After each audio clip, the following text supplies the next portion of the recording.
Parliament శీతాకాల సమావేశాలు ఇవాల్టి నుంచి ప్రారంభం కానున్నాయి. డిసెంబర్ 20 వరకు జరిగే ఈ సమావేశాల్లోనే కేంద్ర ప్రభుత్వం వక్ఫ్ బోర్డు చట్ట సవరణ బిల్లు సహా మొత్తం 16 బిల్లులను ప్రవేశపెట్టే అవకాశం ఉంది. ఈ క్రమంలోనే అఖిలపక్ష సమావేశం జరిగింది. కేంద్ర మంత్రి రాజ్నాథ్ సింగ్ ఆధ్వర్యంలో సమావేశం నిర్వహించారు. పలు పార్టీల పార్లమెంటరీ పక్ష నేతలు, ఉభయ సభల్లోనే విపక్షాల నాయకులు ఈ సమావేశానికి హాజరయ్యారు. శీతాకాల సమావేశాలు ఇవాల్టి నుంచి ప్రారంభం కాబోతుండటంతో కీలక బిల్లుల ఆమోదానికి సహకారం కోరింది కేంద్రం. రాజ్యాంగం ఏర్పాటై 75 ఏళ్లు పూర్తవుతున్న సందర్భంగా రాజ్యాంగ దినోత్సవ వేడుకలు నిర్వహించనున్నట్టుగా సమాచారం. ఇక మరోవైపు ఉభయ సభల్లో ఏ అంశాలపై చర్చించాలనే దానిపై ఆయా సభల బీఏసీలు నిర్ణయిస్తాయని నిన్న అఖిలపక్ష సమావేశంలో పార్టీలకు కేంద్రం తెలిపింది. అలాగే హర్యానా, మహారాష్ట్ర విజయంతో దూకుడు మీదున్న కేంద్ర ప్రభుత్వం ఈ పార్లమెంటు శీతాకాల సమావేశాల్లో 16 కీలక బిల్లులను ప్రవేశపెట్టబోతుంది. వక్ఫ్ సవరణ బిల్లుపై జేపీసీ శీతాకాల సమావేశాల మొదటి వారంలో పార్లమెంటుకు సమర్పించే అవకాశం ఉంది. అయితే ఈ జేపీసీ గడువు పొడిగించాలని విపక్ష సభ్యులు పట్టుబడుతున్నారు. ఈ విషయంలో సభలో ప్రతిష్టంభన నెలకొనే అవకాశాలున్నాయి. ఇక ఈ సమావేశాల్లో కీలక బిల్లైన ఒకే దేశం ఒకే ఎన్నిక బిల్లును కూడా ప్రవేశపెట్టాలని కేంద్రం భావించింది.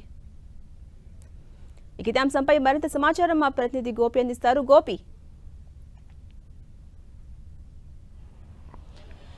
పార్లమెంట్ శీతాకాల సమావేశాలు మరో గంటలో ప్రారంభం కాబోతున్నాయి. డిసెంబర్ 20వ తేదీ వరకు కూడా ఈ శీతాకాల సమావేశాలు కొనసాగుతాయి.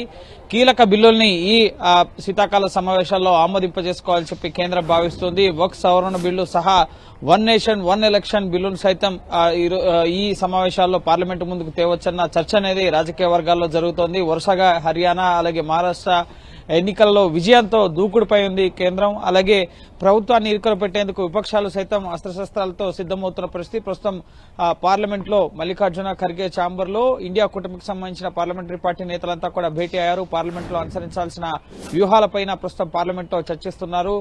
ప్రధానంగా మణిపూర్ అల్లర్ల అంశం కానీ, అదానీ పై అదానీ గ్రూప్ పై అమెరికాలో కేసు నమోదవడం, ఇటు గ్రీన్ ఎనర్జీ టెండర్లు దక్కించుకునేందుకు 2300 కోట్ల రూపాయల ముడుపులు ప్రభుత్వాల్లో ఉన్న ఉన్నతాధికారులకు, రాజకీయ నాయకులకు అప్పగించారన్న ఆరోపణలు అదానీ గ్రూప్ పై ఉన్నాయి. సో ఈ అదానీ అంశం పైన కూడా చర్చించాలని చెప్పి విపక్షాలు పట్టుబట్టబోతున్నాయి. అదానీ వెనుకున్నది ప్రధాని మోడీ. అదానీని ప్రధాని మోడీ అరెస్ట్ చేయించలేరు.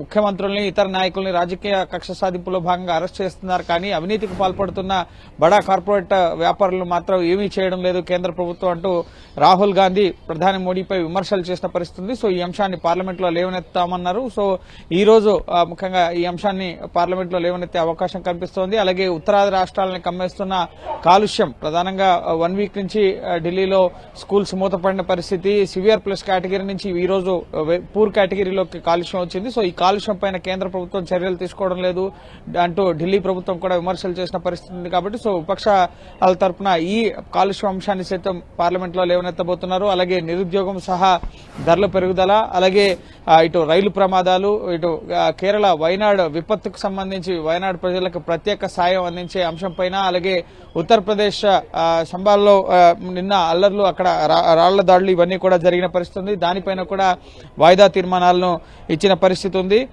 ప్రధానంగా ఉత్తరప్రదేశ్ సంబాల్లో జరిగిన హింసాకాండపైన లోక్సభలో ఇటు ఎంఐఎం హైదరాబాద్ ఎంపీ అసదుద్దీన్ ఓవైసీ వాయిదా తీర్మానాన్ని ఇవ్వడం జరిగింది.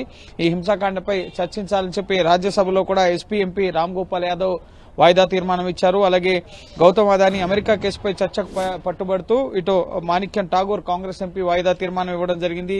వయనాడు విపత్తు బాధితులకు ప్రత్యేక ఆర్థిక సాయం డిమాండ్ చేస్తూ ఇటు 0 అవర్ నోటీస్ ఇచ్చారు సిపిఎం ఎంపీ రాజ్యసభ సభ్యుడు జాన్ బ్రిటాస్. అలాగే ఇటు కాలుష్యం పైన చర్చ చేయాలని చెప్పి రంజిత్ రంజన్ కాంగ్రెస్ రాజ్యసభ ఎంపీ వాయిదా తీర్మానం ఇవ్వడం జరిగింది. సో ఈ విధంగా అనేక అంశాలు, ముఖ్యంగా ప్రశ్నోత్తరాల సందర్భంగా కూడా అనేక అంశాలపైన వివిధ పార్టీలకు సంబంధించిన ఎంపీలు కేంద్ర ప్రభుత్వాన్ని ప్రశ్నించడం జరుగుతుంది. ఇందులో భాగంగా తెలుగు రాష్ట్రాలకు సంబంధించిన అంశాలు కూడా ఈ పార్లమెంట్ శీతాకాల సమావేశాల్లో లేవనెత్తాలని చెప్పి టీడీపీ, జనసేన, అలాగే బీఆర్ఎస్, వైఎస్ఆర్సీపీ నిర్ణయించుకోవడం జరిగింది. నిన్న అఖిలపక్ష సమావేశానికి హాజరైన సందర్భంగా విభజన చట్టానికి సవరణలు చేయాల్సిన అవసరం ఉంది. విభజన చట్టంలో 10 ఏళ్లు అవుతున్నా ఇంకా చాలా అంశాలు నెరవేరని పరిస్థితి ఉంది. ముఖ్యంగా ఇటు తెలంగాణకు సంబంధించి కానీ ఆంధ్రాకు సంబంధించి కానీ విభజన చట్టంలో ఇచ్చిన హామీలు అమలు కాలేదు. సో వాటిపైన చర్చించాలని చెప్పి కేఆర్ సురేష్ రెడ్డి నిన్న అఖిలపక్ష సమావేశం సందర్భంగా ప్రస్తావించడం జరిగింది. అలాగే పోలవరం నిర్మాణానికి సంబంధించి, పోలవరం ఎత్తుకు సంబంధించి, విశాఖ స్టీల్ ప్లాంట్ ప్రైవేటీకరణకు సంబంధించిన అంశాలు కానీ, కౌలు రైతులకు సంబంధించిన అంశాలు కానీ, అలాగే సోషల్ మీడియాలో జరుగుతున్న అసత్య ప్రచారాలకు సంబంధించి ఈ విధంగా అనేక అంశాలను లేవనెత్తామని చెప్పి కూడా తెలుగు రాష్ట్రాలకు సంబంధించిన పార్టీల పార్లమెంటరీ పార్టీ నేతలు నిన్న అఖిలపక్ష సమావేశం సందర్భంగా ప్రస్తావించడం జరిగింది. సో ఓవరాల్ గా తెలుగు రాష్ట్రాల్లో పరిస్థితులు కూడా పార్లమెంట్ ముందుకు చర్చకు రాబోతున్నాయి. ఇక రేపు 75వ రాజ్యాంగ దినోత్సవం సందర్భంగా సంవిధాన్ సదన్ పాత పార్లమెంట్ సెంట్రల్ హాల్లో ఒక ప్రత్యేక వేడుక కార్యక్రమం జరగబోతోంది. రాష్ట్రపతి, ఉపరాష్ట్రపతి, ప్రధాని వీరంతా కూడా ప్రసంగించబోతున్నారు. ఏడాది పాటు కూడా ఈ 75 సంవత్సరాల రాజ్యాంగ దినోత్సవాన్ని జరపాలని చెప్పి కేంద్రం నిర్ణయించడం జరిగింది. సో రేపు పార్లమెంట్ ఉభయ సభల్లో కూడా ఎటువంటి బిజినెస్ ఉండదు. పాత పార్లమెంట్లోని సెంట్రల్ హాల్లో ఈ 75వ రాజ్యాంగ దినోత్సవ వేడుకలు అనేవి జరగబోతున్నాయి. సో వాడివేడిగా అయితే ఈ శీతాకాల సమావేశాలు జరగబోతున్నాయి. అదాని అంశం కానీ, మణిపూర్ అల్లర్ల విషయం కానీ, దేశంలో ఉన్న పరిస్థితులు కానీ, వీటన్నిటికి సంబంధించి కూడా ఇండియా కూటమి నేతలు కేంద్ర ప్రభుత్వాన్ని డిమాండ్ చేయబోతున్నారు. Right, thank you Gopi.